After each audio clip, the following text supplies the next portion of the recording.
Добро пожаловать в рабочий поселок Ванино, Хабаровский край. Население около 17 тысяч человек. И встречает нас железнодорожная станция Ванино. Относится к дальневосточной железной дороге и не электрифицирована. Нулевой километр этой линии находится на станции Пивань. Соответственно, станция Ванино находится на 432 километре линии Пивань-Советская гавань. Если брать сквозной километраж от Тайшета, то это 4267 километр БАМа. Вообще появление этой станции, да и в принципе этого рабочего поселка, можно сказать, благодаря строительству линии Комсомольск-на-Амуре, Советская гавань, тяжелейшие годы войны, с 43 по 45 годы. Участвовали в строительстве заключенные, солдаты-строители, вольнорабочие и около 50 тысяч военнопленных. В 43 году был открыт порт, в 44-м первый пирс. Кстати, отсюда можно купить билеты на паромную переправу Ванино-Холмск, то есть уже на Сахалин.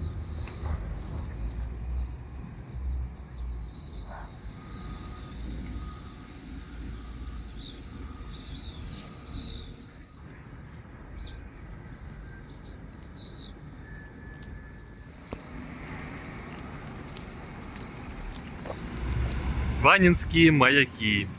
Это фарватерные створы, по которым входит в бухту в порт Ванино. Суда разных портов, приписок всего мира. И в данный момент они украшают главную улицу районного центра – Приморский бульвар.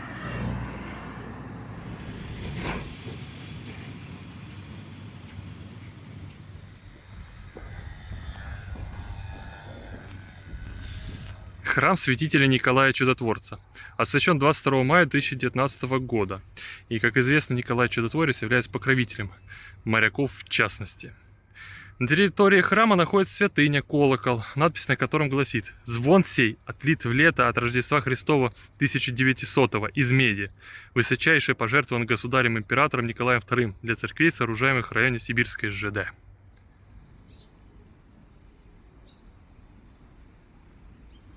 Вот любопытно, что есть история колокола в том, что с 1936 по 1996 годы использовался на маяке и служил мореплавателем.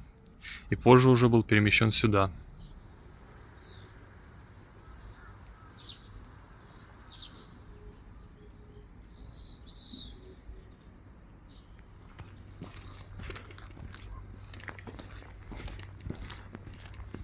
Рядом с храмом находится вот такое, похоже на то, что старое какое-то кладбище. И подписано оно как будто бы японским военнопленным. Из этого делаю вывод, что это, видимо, старое кладбище именно погибших, умерших при работах как раз-таки японских военнопленных. Осталось тут так, несколько обелисков, пару памятников.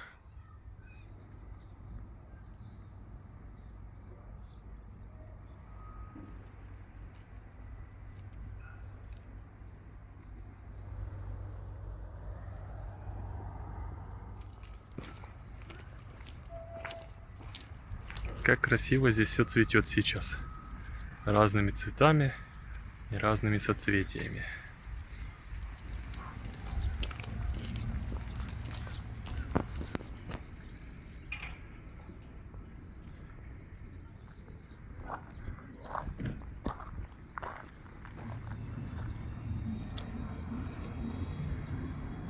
Вышли мы в центр. Вот за мной находится администрация района.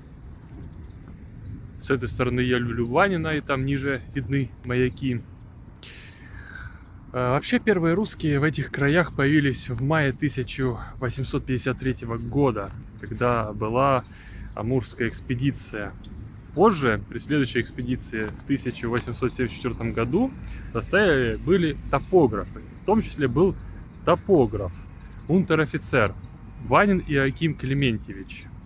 И именно в его честь бухта Ванино получила свое название – Ванино. Но стоит учесть, что бухта Ванино, а вот рабочий поселок Ванино. До 1943 года здесь особого населения не было, только некоторые жители из коренных народностей.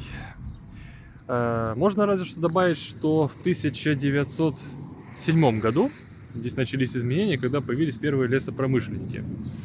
Но в целом ситуация изменилась, как я и ранее говорил, с появлением железной дороги, порта, пирса в 1943 году.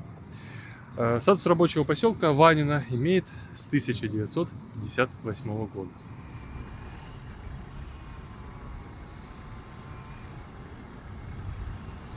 Любопытная ситуация произошла на вокзале. Собственно, зашел вовнутрь вокзала, там выдохнуть, пересобрать рюкзак, делать некоторые дела. Но перед тем нужно было пройти досмотр и как бы спрашивать, что не так. Но досмотр здесь был прям такой более основательный, чем обычно. Охраны где очень много, и сразу после досмотра там здравствуйте, там уголовный розыск. И, в общем, проверили документы, регистрацию, кто такой, откуда еду, зачем, надолго ли. И все в таком духе. В целом, как бы, хоть это и несколько непривычно, но, пожалуй, даже оправданно. Все-таки морской порт как-никак. И один из крупнейших.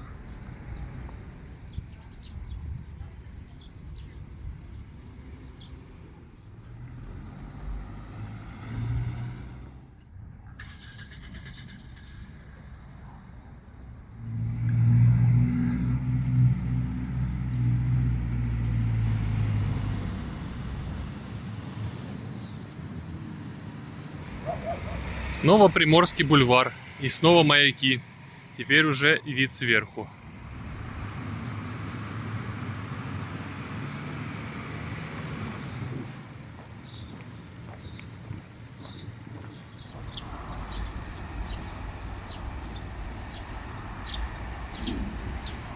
Ленин теперь живее всех живых.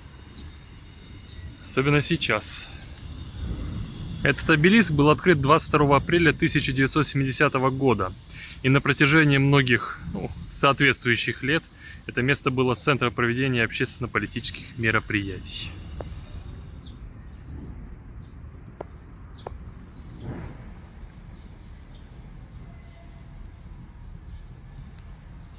Про благоустройство тоже не забывают. Стройка. Там стройка, там где-то внизу как раз таки ручей, вон мостик через него. Здесь вот уже более-менее, но еще не все готово. А там Ленин.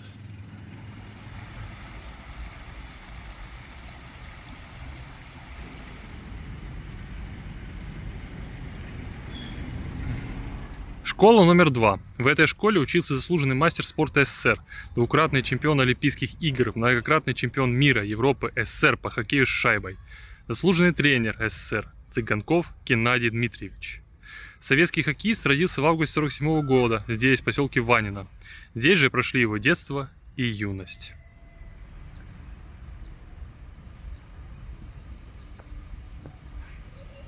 На примере вот этой стройки можно увидеть, что здесь немножечко копнешь и сразу горные породы. То есть вот есть слой земли, глины, чего-то вот такого, а там сразу начинаются камни и все.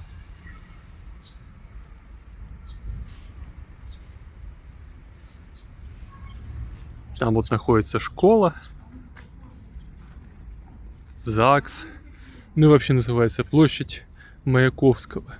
И вот тут такое большое здание местного дома культуры, в котором по совместительству находится Краеведческий музей, который, я думаю, стоит посетить. Такой якорь еще такой сверху, над домом культуры. Не герб, а якорь. Порт все-таки как-никак.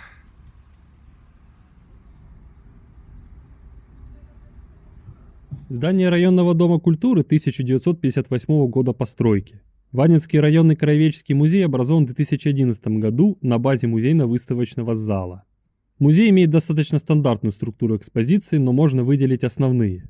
Этнография с фотографиями и вещами коренных народов. Русские первооткрыватели с портретами, документами, фотографиями, копиями мундиров. Ванинская пересылка. Начало строительства порта Ванино и железной дороги Комсомольск-на-Амуре, Советская гавань. Особенно много экспонатов, описывающих советскую действительность, советскую жизнь. Казалось бы, это было так недавно, но почти все изменилось, и те вещи выглядят историей. Отдельно привлекает внимание макет исторического здания железнодорожного вокзала Ванино. Вот такой местный небольшой краеведческий музей. Пустили меня туда бесплатно, что приятно. Бесплатно, потому что у них там сейчас перестановка, обновление. Не переезд, новое здание остается в том же, как сказали, к сожалению. Хотелось бы новое побольше, но какое есть. И из-за того, что там некоторый такой бардак, то меня так пустили, чтобы я посмотрел. В общем, достаточно интересненько. Там, естественно, про местных народов, про местные народности, про строительство железнодорожной линии, ну и в целом такое. В общем... При выходе с ДК встречает вот такая вот стелла с разного рода орденами. Ну а за стеллой находится смотровая площадка на бухту Ванино и на Ванинский морской порт.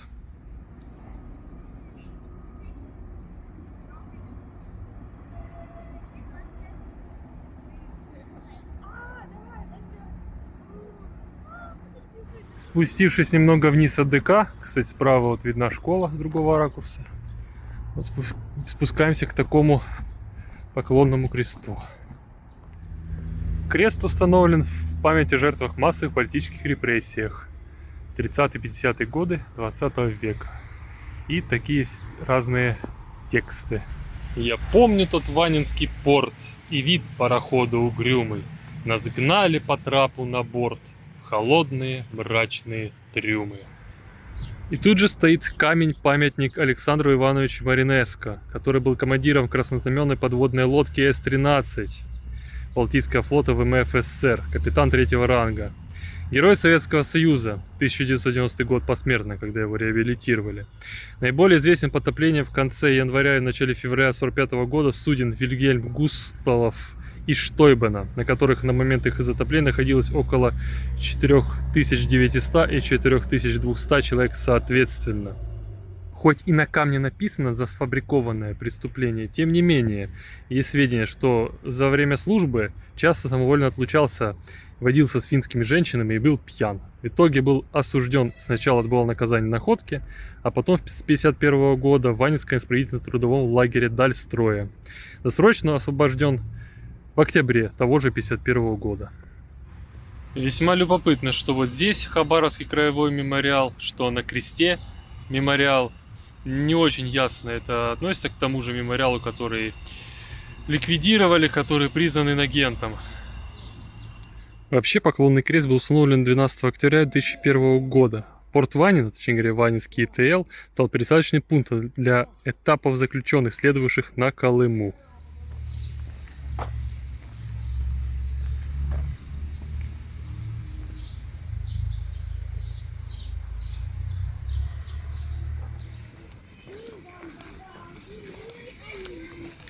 Парк Победы, а в нем же находится обелиск Победы, который был открыт в 1975 году к 30-летию Великой Победы. И выполнен он в форме штыка. А как известно, если доходит до штыковой атаки, то это уже становится самым грозным оружием.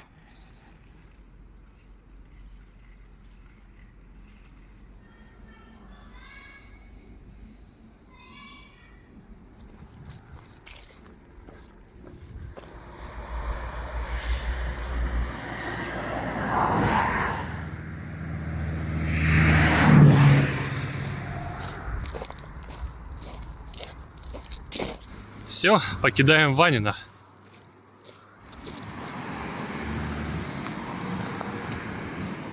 Река Уй. Впрочем, как пишут местные, везде пишется ручей чистоводный. Даже автобусная остановка ручей чистоводный, и там знак о том, что мост, ремонт моста через ручей чистоводный, поэтому ручей чистоводный. Впрочем, на Яндекс.Картах указана река Уй. Да и в всяких там Википедиях тоже река Уй. Первые упоминания об этой реке связаны с экспедицией 1853 года, когда была открыта здешняя бухта, которую назвали бухтой Уй.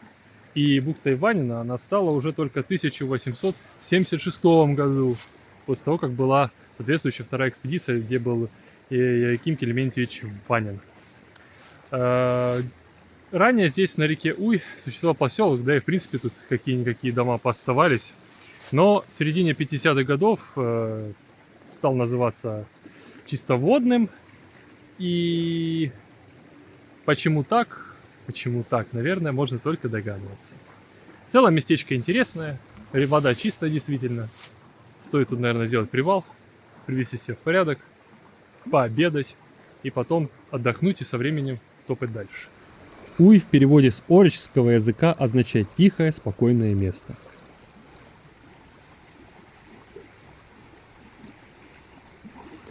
А водичка-то свеженькая, я скажу. Прям очень свеженькая.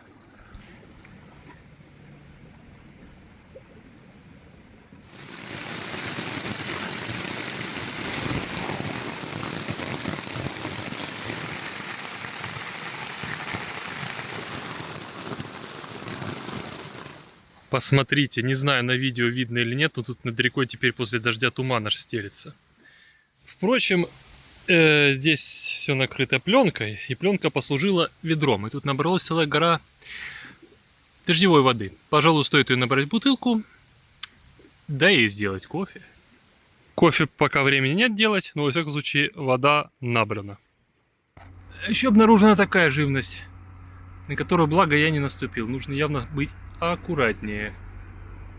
Выходим в цивилизацию. Справа ремонтируется автодорожный мост через реку Уй. Он же ручей чистоводный, конечно же.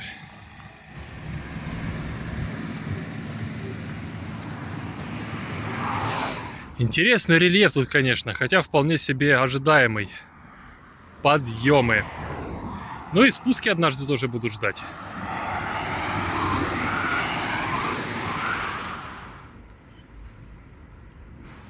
Добро пожаловать в поселок Октябрьский Ванинского района. Население около 6000 человек.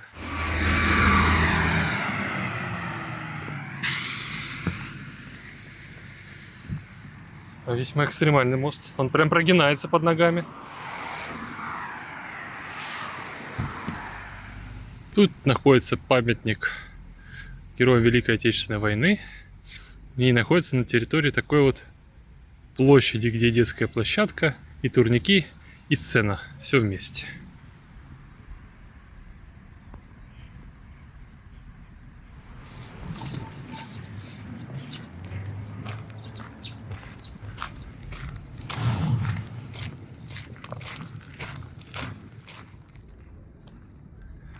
Главное непосредственное предприятие этого поселка – это железнодорожная станция грузопассажирская под названием, неожиданно, но Советская гавань сортировочная. И получается так, что у нас эта станция с названием Советская гавань сортировочная находится в поселке Октябрьском и более того еще и Ванинского района, то есть не тоже за пределами города, а за пределами Советско-Гаванского района. Но так было не всегда. В 1959 году поселок Октябрьский был выведен из состава Советской гавани и вошел в состав Ванинского района. Вокзал этот был построен в 1947 году японскими военнопленными. Данная станция относится к дальневосточной железной дороге, не электрифицирована и является 4277 километром БАМ. И помимо этого является последней пассажирской станцией в восточном направлении. Далее только грузовые.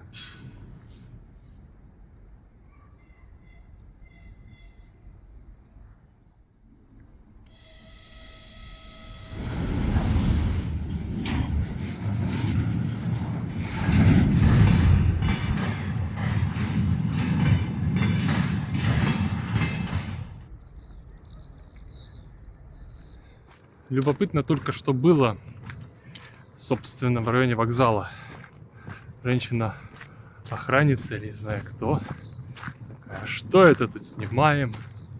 А это стратегический объект, ФСБшников вызову. И все в таком духе. С одной стороны, конечно, ее можно понять. Действительно, железная дорога, стратегический объект, и все в таком духе. С другой стороны, видимо, она совсем не привыкший человеку с камерой и селфи-палкой. И с третьей еще, мне кажется, тем, кто что-либо хотел знать уже о станции Советская гавань сортировочная, давно уже знает. Фотографии в интернете есть, на Google, Яндекс, любых картах все есть, и не такая уж большая и тайна. Но сам факт, ФСБшниками мне уже пригрозили.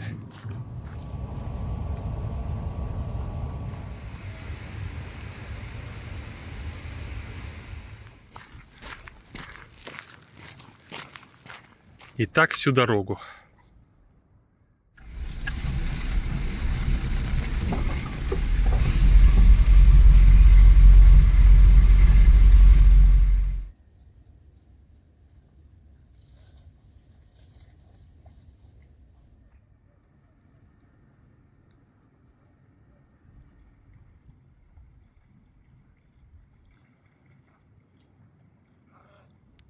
Очень повезло, что встретился добрый человек с очень добрым внедорожником, который в итоге довез до бухты Чум через всю эту грязь, глину, смесь глины и грязи, ну вы поняли. Бухта Чум, она относится уже к бухте Ванина. Бухта Ванина имеет глубину около 15 метров, и ее значение выросло в 1943 году, когда вышел приказ о строительстве железной дороги от Комсомольска до Советской гавани. Официальная дата основания порта 18 октября 1943 года. И по итогу выходит, что порт и город были основаны одновременно. И с тех пор они неразрывно связаны друг с другом. Особенно значение Ванинского порта возросло, начиная с лета 1946 года, когда случилось разрушение в порте Находка, взрыв парома Дальстроя 24 июня 1946 года. Порт работает и сейчас, и основной его профиль – это перевалка угля.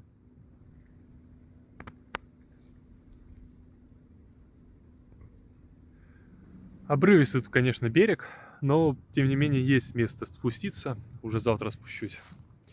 И тут прекрасные цветы лилии и всякое прочее, название чего я не знаю.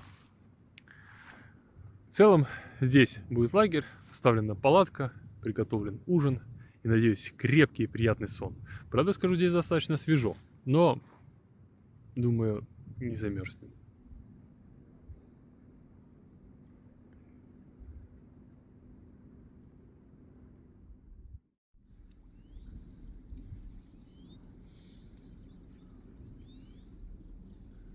Доброе утро. День 2. Весьма туманное утро, хотя ночь была еще более туманной. Но, думаю, со временем все-таки распогодится и станет гораздо более ясно. Но, тем не менее, такая тишина. Единственное, что нарушает эту тишину, это вдалеке работающая железная дорога, грузовики-тягачи и какие-то птицы, которые то и дело что кричат.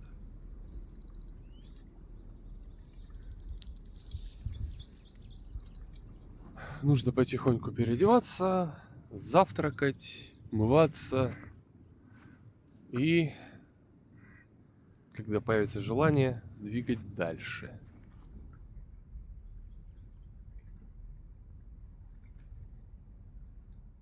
Для того, чтобы спуститься к берегу, кто-то предусмотрительно привязал и оставил канаты здесь. И вот тут тоже вот внизу вода начинается и вниз уходит. Спустились к берегу. Тоже такой туман повсюду. Немножечко грязновато конкретно тут. Тут бутылка с шампанским, бутылка с водкой, ну из-под водки, точнее говоря. Вот. Водоросли прибиты и высушены к берегу. Ну, можно. Ну, вода прохладненькая, утренняя.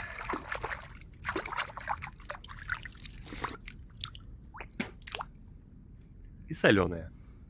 Море все-таки соленое.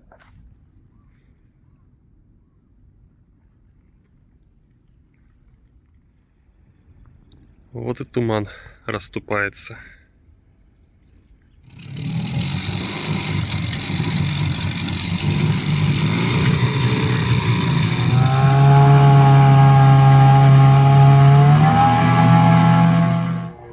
Водное такси. Спасибо им. Там он с той стороны, вон там вот стояла палатка, ночь. А вот тут вот такая цапля, аист. Ну, в общем, что-то длинношеее и длинноногое. Стоит себе и смотрит. Да и в целом тут тоже, с этой стороны, тоже скалистый берег. Если бы не лодка, то пришлось бы вот так вот вокруг обходить. И там еще ручей по колено или по пояс вброд переходить. А так вот.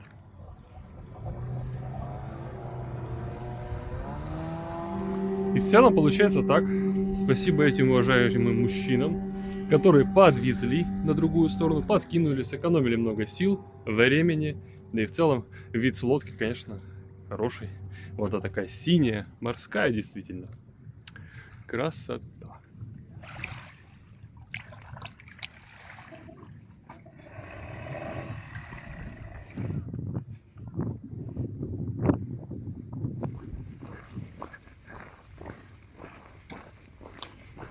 Машин много, людей много, а потому что здесь пляж доступный, а не такие обрывистые берега, как в принципе здесь вокруг.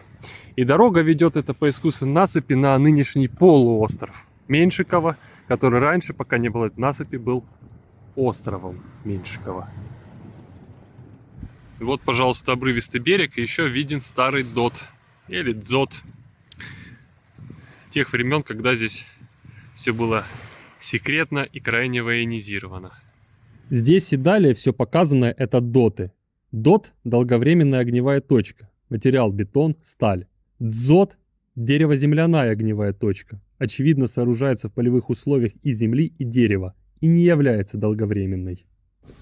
Здесь Николай Башняк со спутниками открыли залив и назвали его гаванью императора Николая I, которая впоследствии была переименована в Советскую гавань. Также вот остров Меньшикова, полуостров Меньшикова, был назван в 1854 году как раз таки лейтенантом Николаем Башняком в честь барка князь Меньшиков, заходившего той весной в залив и оказавший помощь умирающему от цинги члену экспедиции лейтенанта. В советское время полуостров был военизирован. Сейчас тут почти ничего не осталось, только одна войсковая часть.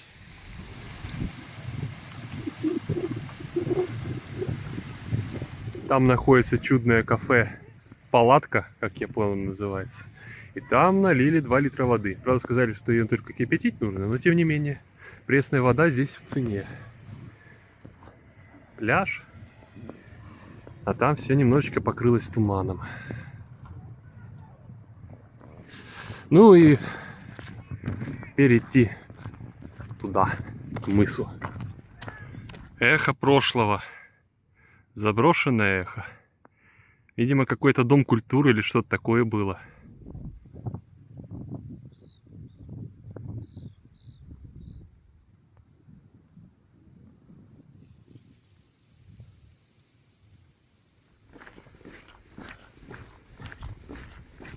Еще один дзот. И такой скалистый берег в тумане.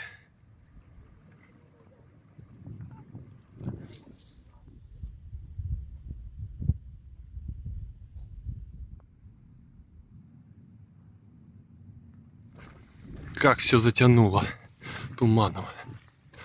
Но цель близка.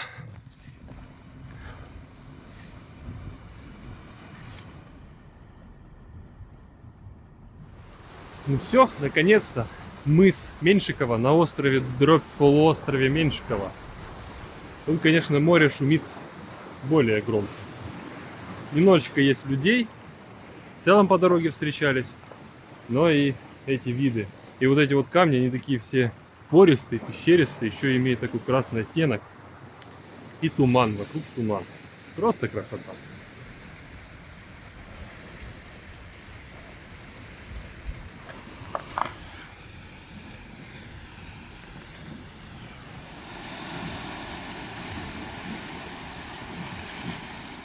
Барк – это разновидность парусного судна. Конкретно барк «Князь Меньшиков» принадлежал российско-американской компании и был куплен у американцев в 1848 году. Основным промыслом компании была добыча пушнины на Аляске и продажа ее в Китай. Согласно имеющимся договорам, вся торговля велась только на суше и только в одном месте. Однако в том же 1848 году была принята попытка морской торговой операции, что могло существенно снизить издержки. Первым же торговым кораблем был барк «Князь Меньшиков».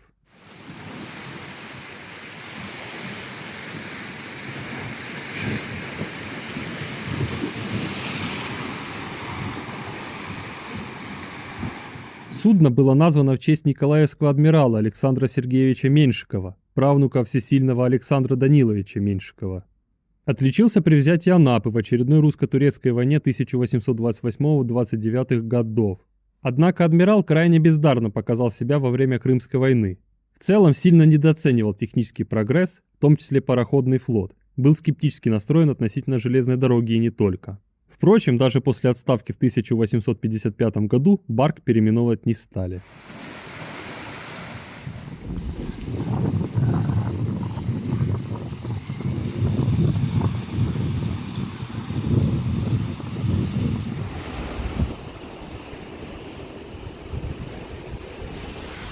Это, конечно, безумно красиво. Снова затянуло туманом. До этого распогодилось. Не знаю, видно ли на видео, но тут прям идут потоки. Но, к сожалению, погода диктует, что пора уходить отсюда. Мыс Меньшикова.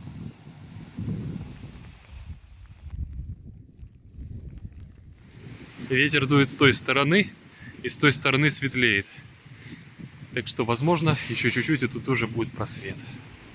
Ну вот, пожалуйста, только что там было затянуто, вообще не видно было тут берег, не говоря уже о дальней стороне. Пожалуйста, растянуло. И тут тоже еще так немножко туман, немножко капает, но тоже проясняется.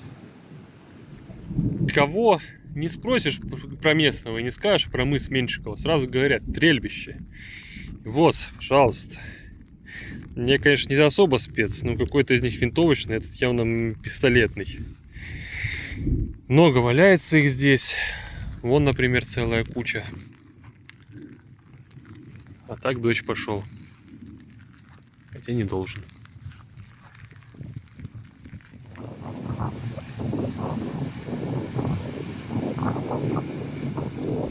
А еще тут целые поляны шикши. Она же водяника, она же вороника. Ягодки такого, ну, черненькие, ягодки небольшие. Они, конечно, не очень яркие на вкус, что ли, но очень водянистые. И отлично утоляют жажду, кстати. Очередной дот. И там вот даже вот видна амбразура. И в него можно спуститься. Заглянь.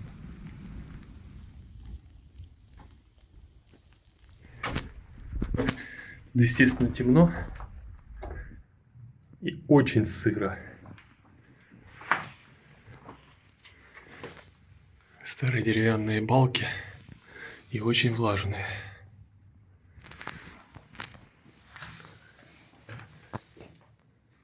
Помещение справа. Стены мокрые. Ничего.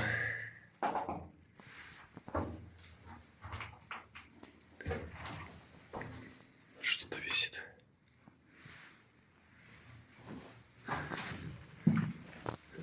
Помещение слева.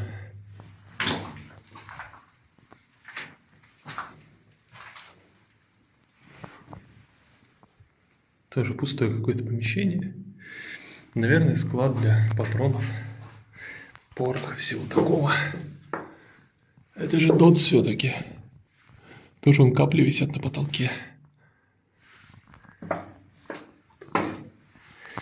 Ну и центральное помещение. Там вот лаз наверх. Наверху амбразура видна. И тоже все мокрое. В принципе, можно как-нибудь забраться. Но что-то желания нет. Особо.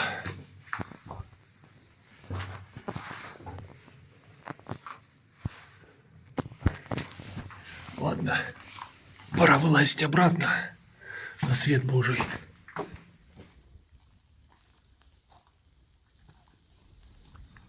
Ну вот этот зод или дот со стороны. Погода стала несколько дождливой, пришлось надеть дождевик. Поэтому дополнительное шуршание на фоне теперь обеспечено. Эх, увы, одна из целей была маяк. Но колючка, проход запрещен и все такое. Придется идти дальше вглубь острова и все-таки возвращаться в цивилизацию.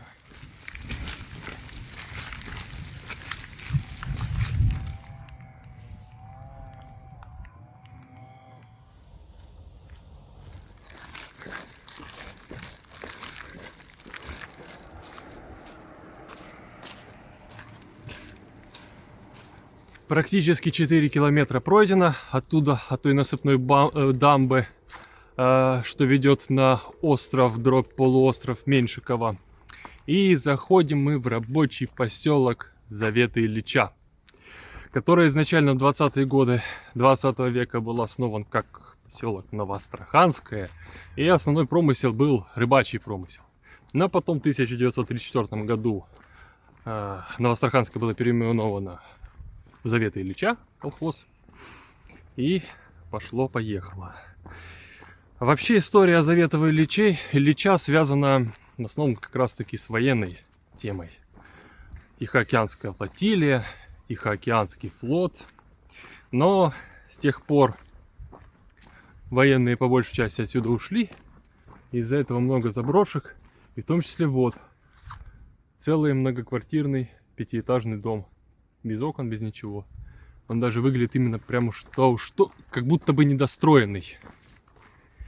Да, поселок, кстати, рабочий уже относится к Советско-Гаванскому району, а не к Ванинскому. Как отдельный поселок из города Советская Гавань выделен, кстати, в 1960 году.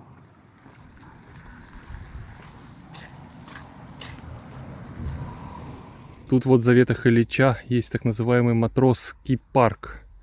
Особо охраняемая территория, лесопарковая зона. Я бы сказал, что выглядит оно мрачновато. И некоторым вроде как матросская тишина. Если вы понимаете, о чем я.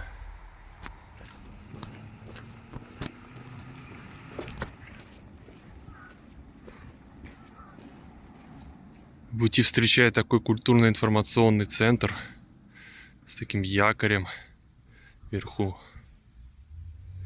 А вокруг этого информационного центра находятся две такие экспозиции, что ли. Одна посвящена морякам-надводникам, погибших при исполнении долга и защиты Родины.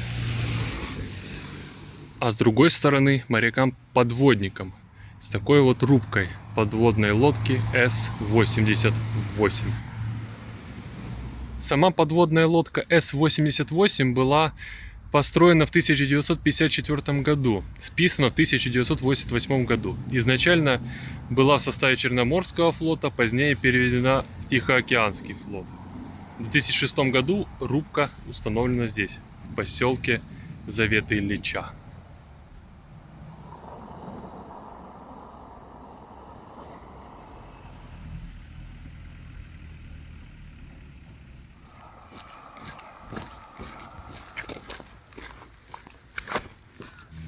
Центральная площадь поселения.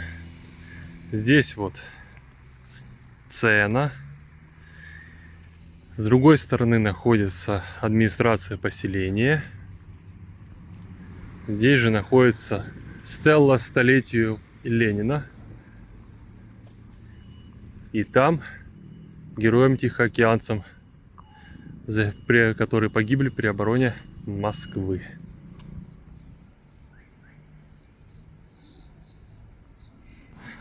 А еще говорят, у нас народ не суеверный. Вот, бетон, асфальт. Иди не хочу, прямо. Нет. Нужно слева. Обойти. Ну, хотя, может, это еще связано с тем, что здесь на велосипедах проезжают. Но это не точно.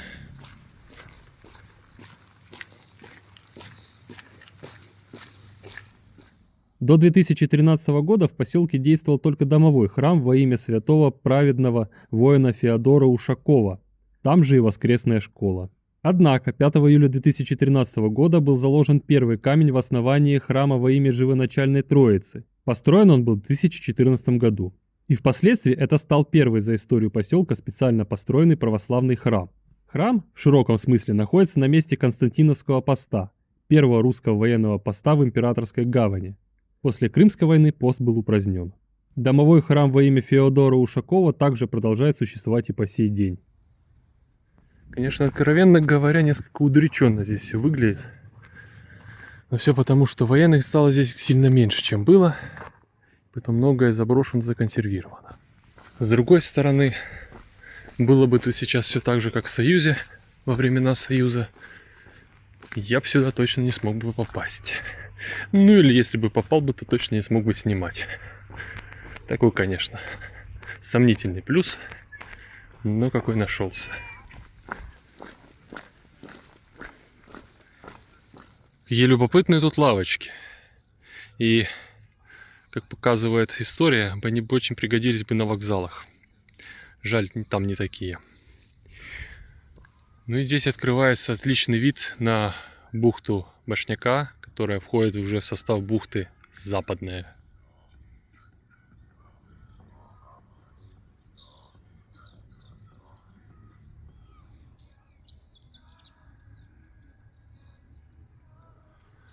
И вот так неожиданно заканчивается второй день, и заканчивается он в поселке Завета Ильича.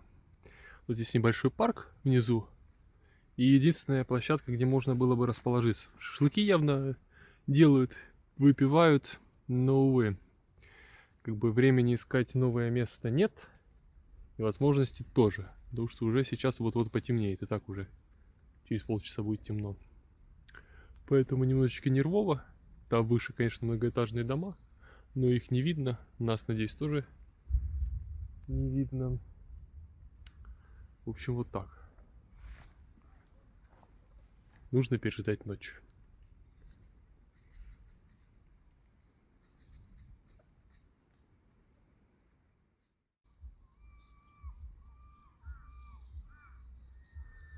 Новый день. Ночь прожита. Был небольшой дождик. Такое легкая морось, можно так сказать. Но скорее это связано с тем, что туман наступал. И, как видим, туман отступил. И открылся вид вот на бухту Западную.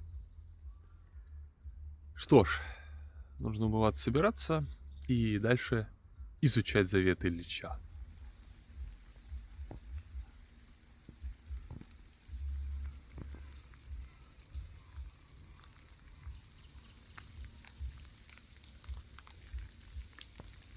Безусловно, буйство цветов в этих краях поражает.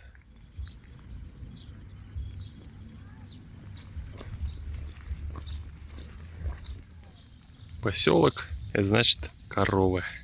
И детская площадка, и пятиэтажный дом. Все вместе.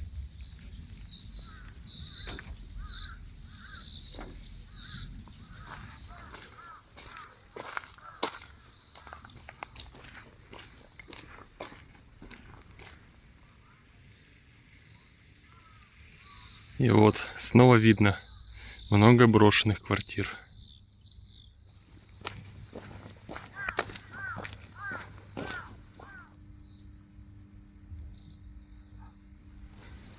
Весьма любопытно, что на этом заборе даже еще колючка осталась. А в той стороне находится вообще КПП старый.